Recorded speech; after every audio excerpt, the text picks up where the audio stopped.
안녕하세요. 3월 21일 토요일입니다. 어제가 춘분이었더라고요. 낮과 밤의 길이가 같다고 하는 춘분. 그러니까 벌써 한 90분 정도가 해가 길어졌어요. 한겨울보다. 동지가 해가 제일 짧은 날인데 동지 지난 지가 이제 석 달이 됐으니까 1시간 반의 해가 길어졌습니다. 앞으로 1시간 반 정도 더 해가 길어지지요. 그래서 한여름과 한겨울의 낮과 밤의 차이는 3시간이 납니다. 이건 정확합니다. 해마다. 그래서 동지가 지나서 하지까지 1분씩 길어져서 3시간이 이제 길어지면 하지가 되고요. 6월 20일을 전후해서.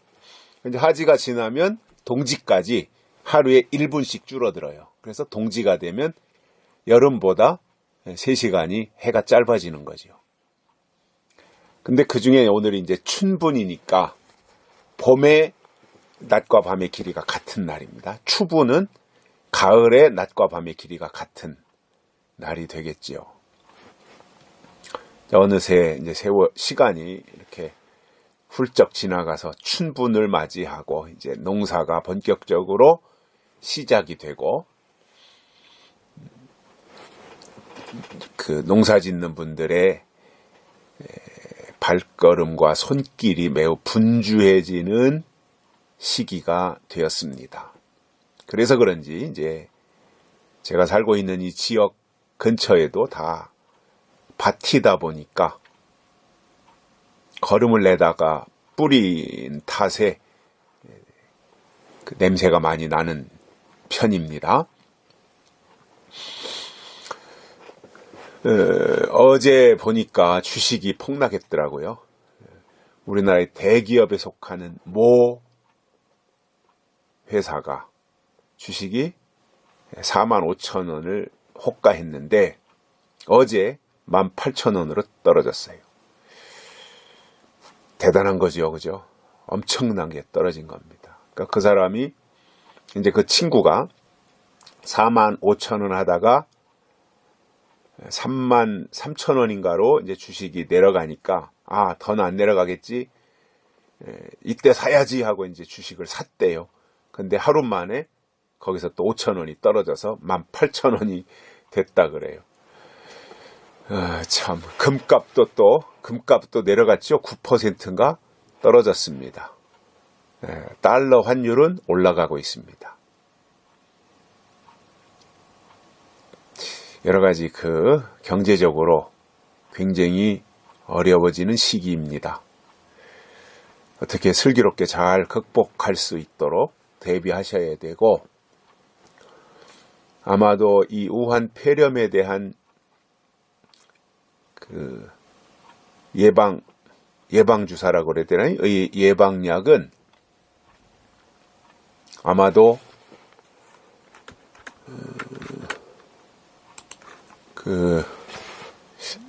한 멀지 않아서 아직 실험은 되지 않았지만 일단 급하기 때문에 60여 가지의 그 바이러스 DNA 검사를 한 것 중에 한 10가지 정도를 가지고 바이러스 제거하는 약을 만들어서 이제 보급할 모양이에요. 그러니까 한 달 정도가 지나면 그 약은 이제 긴급하게 아직 실험 단계나 임상 실험 이런 거 거치지 않고 너무 급하니까 만들어내는 약이 이제 시판이 될 모양입니다. 미국을 중심으로 해서 만들고 있겠죠. 우리나라는 엄두도 못 내고요. 그래서 아마 지금보다는 이제 조금 상황이 좋아지지 않을까 이렇게 기대를 해봅니다. 그때까지 폐렴에 걸리지 말고 잘 건강을 보존하시고요. 서로 조심하는 수밖에 없을 것 같습니다. 그래서 건강한 모습으로 계시다가 뭔가 이제 폐렴이 좀 완화가 되어지면 만나야 되고요. 제가 그 실시간 유튜브 방송 설교를 하려고 하다가 이제 지난번에 우리가 1000명이 안 돼서 유튜브 접속을 할 수 없어가지고 시도하다가 1시간 반 동안 노력을 했는데 안 됐고, 나중에 알고 보니까 그것이 1000명이 안 돼서 규정이 바뀌었기 때문에 접속을 못한 거다, 이렇게 이제 알게 됐는데, 또 다른 방법이 있더라고요. 제가 또 배웠어요. 아직 제가 실험은 안 해봤는데 오늘 제가 배웠기 때문에 유튜브를 통해서 하는 방법, 그것을 제가 주일날 저녁에 지금 생각하고 있습니다. 주일 저녁에 다시 한번 시도해 보려고. 그리고 안 되면, 유튜브에서 안 되면 네이버에서 동영상으로 하는 방법이 있더라고요. 그래서 두 가지를 다, 유튜브가 안 되면, 연결이 안 되면 이제 네이버를 통해서 하는 방법을 또 배워놨으니까, 지금 일단 시간은 주일 저녁으로 생각을 하고 있습니다. 그 시간이 제가 확실하게 되면 또 카톡을 통해서 시간을 공지해 드리겠습니다. 그래서 같이 우리가 하나님의 말씀을 깨닫고 또 다가올 환난 날에 대비하는, 그리고 지속적으로 우리가 말씀을 물론 큐티를 통해서도 듣고 있습니다만은, 이렇게 유튜브를 통해서나 네이버를 통해서 동영상으로 할 수 있는 그러한 것들도 보고 있고, 또 제가 그것을 설명해 주는 유튜브 방송들이 있더라고요. 그것을 제가 수시로 보면서 또 공부를 하고 있습니다. 책도 구입을 해서 보고 있습니다. 그래서 이것을 어떻게든지 제가 활용해서 우리가 시간과 공간의 제약이 현재로서는 있는데, 아마 이것이 이제 원활하게 되어지고 또 유튜브 회사 측에서 필요로 하는 조건이 충족된다면 우리도 자유자재로 이 시공간을 초월해서 말씀을 듣고 또 공감하고 영의 양식을 보충하는 그런 시간들을 가질 수 있을 것 같습니다. 기대해 주시고요. 이러한 것들이 원활하게 될 수 있도록 기도도 부탁드리겠습니다. 오늘 말씀은 갈라디아서 3장 29절입니다. 너희가 그리스도께 속한 자면 곧 아브라함의 자손이요 약속대로 유업을 이을 자니라. 아멘. 바울이 지금 이런 말씀을 했는데, 그리스도와 아브라함. 근데 이제 왜 바울이 이런 얘기를 했냐면, 초대교회 당시에 아브라함은 인정하는데 예수 그리스도는 인정하지 않는 사람들이 있었던 거지요. 지금 우리가 생각해 보면 놀라운 일이잖아요, 그게. 아니, 아브라함은 인정 안 해도 예수는 인정해야 되잖아요. 왜냐, 예수님 자신이 하나님의 아들로 이 땅에 오신 분이니까 예수님은 인정해야 되잖아요. 그런데 초대교회 당시에 많은 유대인들, 바리새인들, 그리고 그들의 영향을 받은 사람들이 아브라함은 인정하면서 예수님은 인정을 안 했던 거예요. 그러니 얼마나 이게 황당한 일이고 있을 수 없는 일이잖아요. 그런데 그게 당연시 됐던 거지요. 예수를 부정하는 거예요. 그래서 아브라함에게 주셨던 이러한 말씀들, 믿음에 대한 이야기들을 이제 3장에서 쭉 하면서 오늘 말씀에서 하시는 내용이 뭐예요? 정말 너희가 그리스도에게 속한 자면 아브라함의 자손인 거다. 이 핵심적인 말씀을 하신 거예요. 아브라함은 인정하는데 예수 그리스도는 인정을 하지 않는 그들을 향해서 그리스도에게 속하면, 그리스도를 인정하면 아브라함의 자손이다, 이겁니다. 반대로 그리스도에게 속하지 않으면 아브라함의 자손이 아니라는 거예요. 그러니까 소속을 어디에다가 둬야 돼요? 그리스도가 소속이 돼야 되는 거죠. 그러면 자동으로 아브라함으로 연결이 된다 이 말이잖아요. 그런데 그것이 초대교회에 그렇게 어려운 일이었어요. 구약 율법에는 충실한데 예수 그리스도는 그때 당시에 사람들이 볼 때는 뚱딴지 같이 이단아처럼 생각을 했던 거지요. 왜 그런 사태가 벌어져요? 하나님의 뜻을 몰랐던 거예요, 그들이. 예수님이 나타난 하나님의 뜻이었거든요. 그런데 하나님의 뜻을 모르니까 그리스도를 알 수가 없잖아요. 그러니까 그렇게 배척을 했어요. 예수님을 배척하는 거예요. 오죽했으면 십자가에 달려 죽게 만들었겠어요? 그 정도로 싫었던 거죠. 예수님이 뭐 와서 해코지를 했어요. 예수님이 뭐 잘못된 말을 했어요. 누구 충동질을 하고 무슨 이단 사이비 주장을 했어요. 올바른 주장을 하고 하나님을 말하고 하나님과 예수님과의 관계를 말하고 하나님께로 가려면 나를 믿어야 된다라고 하나님과 예수와의 관계성을 설명을 하고 그리고 나는 바로 하나님이 보내신 자다. 이렇게 본질을 말하고 설명을 했는데도 불구하고 그들은 그리스도를 배척하는 거예요. 인정을 하지 않았던 거지요. 참으로 이럴 수가 있어요. 그런데 이러한 내용이 그때 당시의 일만은 아니에요. 지금도 마찬가지예요. 지금도 설령 물론 많은 신천지나 이런 잘못된 어떤 교리를 가지고 어떤 교주를 숭배하는 식의 그러한 가르침을 주장하는 그러한 이 계시록을 잘못 가르치는 사람들의 주장이야 우리가 받아들일 추호의 이유도 없지만 그러나 성경에 있는 그대로 신학적으로 오류가 없이 신앙적으로 잘못되지 않고 사회적으로 볼 때도 건전한 신앙의 테두리 안에서 요한계시록을 올바로 증거하면서 자 이렇게 말한다고 자 지금식으로 이렇게 말한다고 하면 사람들이 얼마나 받아들일 것 같습니까? 자 예를 든다면 이런 거예요. 요한계시록에 속한 자라야 아브라함의 자손이다. 요한계시록에 소속을 둬야 하나님께 속한 자다. 이렇게 말한다면 사람들이 선뜻 그거 받아들일 것 같아요? 자, 한 걸음 더 나가서 계시록에서 말씀하는 내용 하나를 끄집어내가지고 이마에 하나님의 인을 맞아야 아브라함의 자손이다.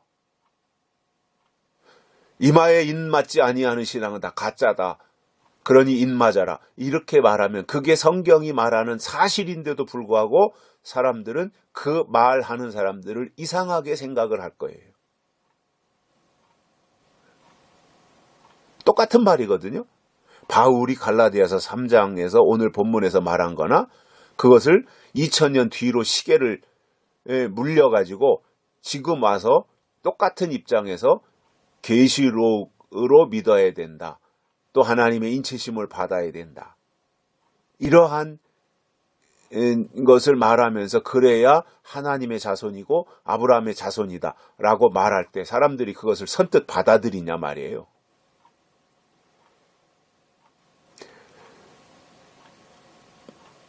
그것에 대해서 선뜻 받아들인다면 그 사람은 대단한 사람인 거예요. 그야말로 아브라함의 자손이에요. 그 사람은. 그런데 대개가 머리 굴리거나 망설이거나 배척하거나 외면하거나 할 겁니다. 무슨 소리냐고 그게. 우리가 여태까지 세례받고 교회 직분받고 신앙생활 잘해왔고 11조 생활 잘했고 주일성수 잘했고 지금까지 예수님이 하나님이시고 예수님이 하나님의 아들이신 것을 내가 믿고 성령 받고 지금까지 왔는데 무슨 뚱딴지 같은 소리 하느냐, 이렇게 반응할 겁니다. 그러니 바울 때 당시에 초대교회나 아니면 그 언저리에 끼웃거리던 사람들이 보였던 반응이나 이 시대에 하나님을 믿는다고 하는 사람들의 반응이나 똑같은 거예요. 예수님을 앞장서서 회방했던 게 누구예요? 바리새인들이잖아요. 유대인들이고. 지금도 똑같아요. 계시록의 신앙을 배척하고 부정하는 사람들이 누구예요? 교회예요.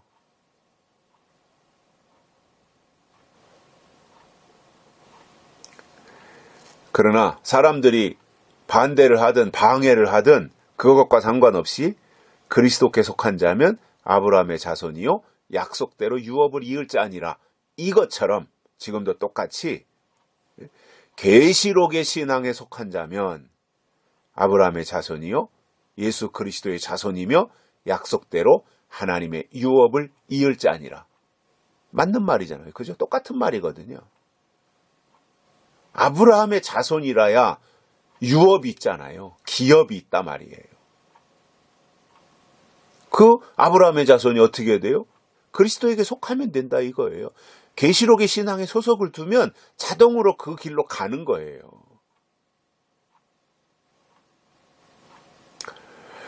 그런데도 사람들이 이 말을 안 믿죠. 안 받아들이죠. 인정 안 하지요.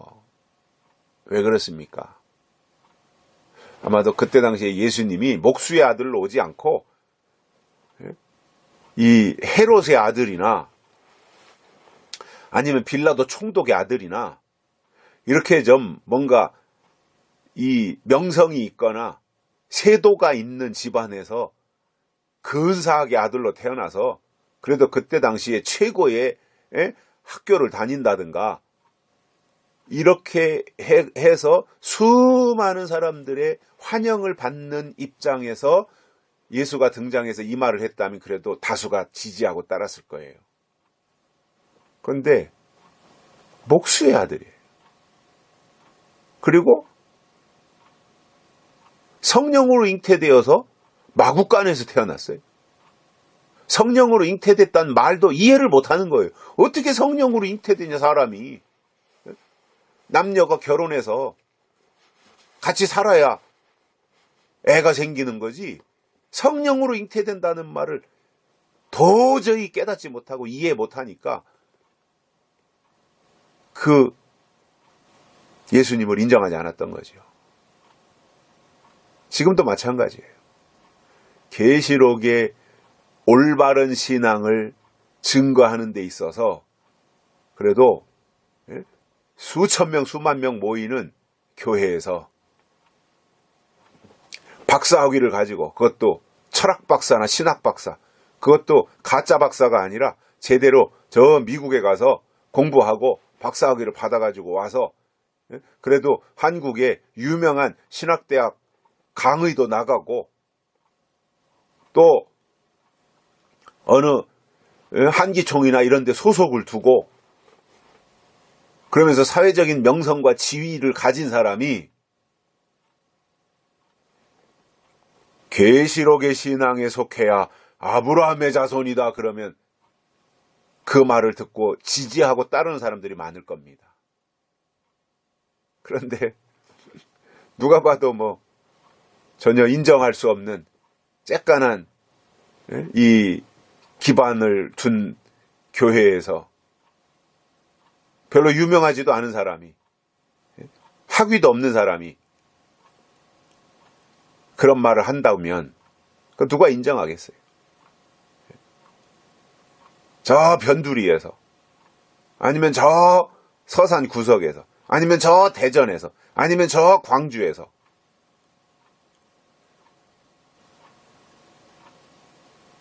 이름 없이 빚도 없는 사람들이 계시록이 하나님의 뜻이라고 말한다면 그것을 누가 듣겠습니까? 또 더더군다나 그럴 것이 뭐 신천지니 무슨 뭐 여호와 증인이니 이런 사람들이 계시록을 가지고 이미 다 잡음을 일으켰잖아요. 계시록을 가지고 다미선교회도 그렇고. 그러니까 아예 계시록 하면 이건 다 이단이야. 계시록은 들을 것도 없어. 그거는 그냥 인봉한 책이니까 꼭꼭 가려놓고 그냥 우리가 열심히 복음서나 편지서 가지고 신앙생활 잘하면 되지. 무슨 뭐 예언서니 계시록이니 이거 골치 아프게 그런 거 할 필요도 없어. 그냥 우리가 예수 잘 믿고 천국 가면 되잖아. 착하게 살고. 그렇게 말하는 거죠.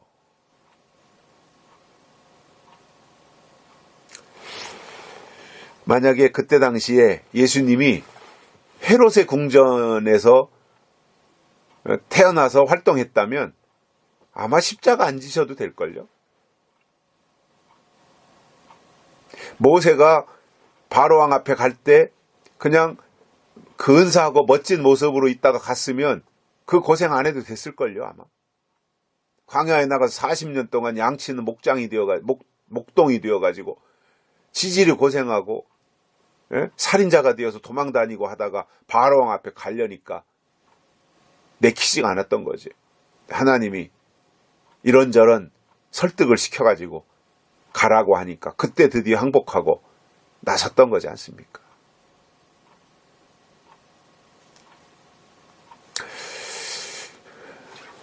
지금도 똑같은 현상이라고 봅니다, 저는. 그래서 저는 이 마지막 때 계시록에 속한 신앙을 가진 자들이 큰 교회에서 나오는 비율은 굉장히 작을 거라고 봐요. 오히려 작은 교회들에서 사모하는 자들 속에 이 말씀이 임해서 계시록에 속한 신앙의 사람들이 나오지 않을까. 그래서 한 사람, 두 사람, 소수의 사람들이 여기저기에서 우리나라의 교회가 한 6, 7만 개 되나요? 한 6만 개 되나요, 지금? 옛날에는 노래방 숫자와 거의 비슷했는데 지금은 이제 많이 교회가 줄어들어서 노래방 숫자보다 아마 교회 숫자가 작을걸요. 그러니까 여기저기 흩어져 있는 그래도 규모가 좀 작은 교회, 그런 데서 3명, 4명, 5명씩 이렇게 말씀을 쫓아 나오는 사람들이 겸손하게 하나님의 뜻을 받들어 계시록의 신앙 속으로 들어오지 않을까, 그런 생각을 가져봅니다. 저는 그렇다고 해서 뭐 작은 교회가 옳고 큰 교회는 나쁘다, 이건 아닙니다. 여러 가지를 볼 때 교회의 규모나 이 모든 면에서 볼 때 저는 그런 생각을 가져요. 왜냐, 제가 이번 내일 모레 주일날도 그런 방향에서 또 설교를 하겠습니다만은, 큰 교회의 목회자들의 설교가 너무 단순하고 쉬워요. 깊이가 없어요. 저는 그래서 큰 교회보다는 작은 교회가 더 나을 것이다. 그리고 큰 교회는 굉장히 좀 신앙생활 하는 사람들의 태도가 자만해요. 우리는 이렇게 유명한 교회에서 유명한 목사님 밑에서 이렇게 좋은 설교를 듣고 있으니까 우리야 뭐 이렇게 방심한다는 거죠. 그게 아니거든요. 우리가 약속대로 하나님의 유업을 잇는 자가 되기 위해서는 아브라함의 자손이 돼야 되고, 아브라함의 자손이 되는 증거는 그리스도께 속한 것이고, 오늘 이 시대로는 그리스도에 속한 증거는 요한계시록에 속한 것이다.